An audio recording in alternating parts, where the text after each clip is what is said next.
In the vast, silent stretches of the Apache Sitgreaves National Forest, a chilling tale unfolded. A story so bizarre, so terrifying, it would blur the lines between reality and nightmare. This isn't just a campfire legend. This is the Travis Walton incident, and it asks a haunting question.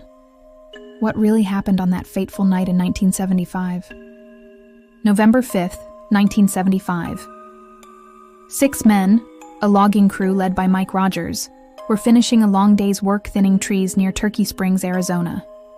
Among them was 22-year-old Travis Walton. It was late, getting dark, and the men were exhausted, ready to head home. As their truck rumbled down a remote dirt road, something pierced the twilight. A brilliant, pulsing light, hovering silently above the trees. Not a star, not a plane.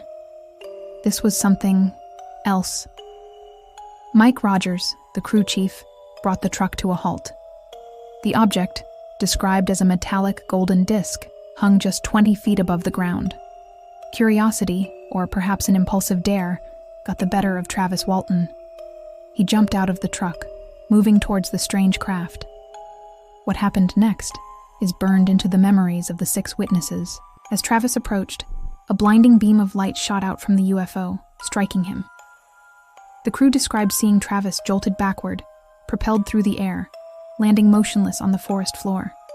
Terrified, convinced Travis was dead or critically injured, Mike Rogers slammed the truck into gear and sped away. Panic, pure and undeniable, gripped them. But after driving only a short distance, the fear for their friend overcame them. They turned back. When they returned to the spot just 15 minutes later, the strange craft was gone. And so was Travis Walton. Vanished.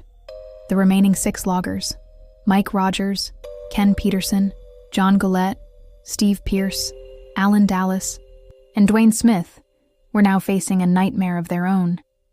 They reported Travis missing, but their incredible story was met with immediate, understandable skepticism. Sheriff Marlon Gillespie launched a massive search. But quickly, the loggers became the primary suspects. Who would believe such a fantastical tale? Authorities suspected foul play, perhaps a murder hidden in the woods, with the UFO story concocted as an elaborate cover-up. To prove their innocence, the crew agreed to take polygraph tests. The results were startling. 5 of the 6 men passed, indicating they were telling the truth about what they saw. The 6th, Alan Dallas, had inconclusive results, but no signs of deception regarding harming Walton. This was a crucial piece of evidence that baffled investigators. Despite the polygraph results, the pressure mounted. The media, especially the National Enquirer, jumped on the story, offering a reward. The loggers were ostracized, their lives irrevocably changed by the events of that night. 5 days, 2 hours, and 40 minutes later, in the early hours of November 10th, 1975, a phone rang in Heber, Arizona. It was Travis Walton. He was disoriented, naked, and terrified, calling from a payphone near the very highway where he was last seen. Travis's memory of his missing time was fragmented at first, but under later regression hypnosis, a chilling narrative emerged. He recalled waking up inside what appeared to be a sterile, brightly lit room, surrounded by small, bald, large-eyed beings.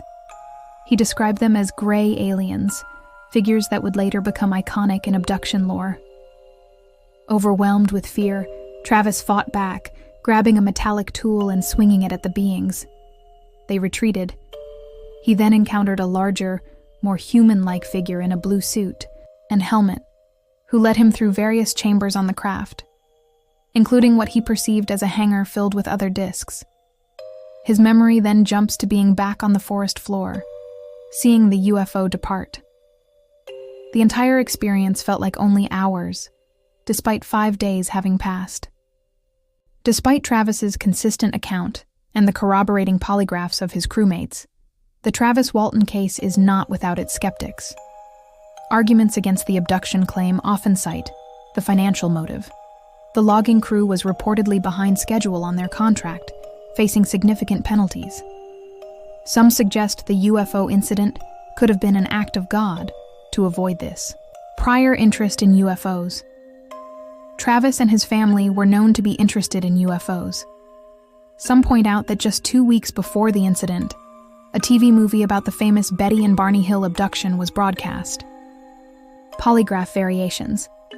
While several polygraphs supported the story, some later tests performed under different circumstances or for specific media outlets yielded conflicting or inconclusive results for Walton himself, though generally not for the crew.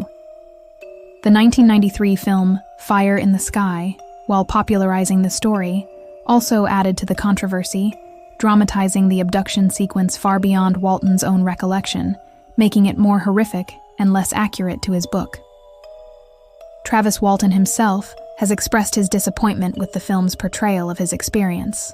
Regardless of belief, the Travis Walton incident remains one of the most thoroughly investigated and debated alleged alien abductions in history.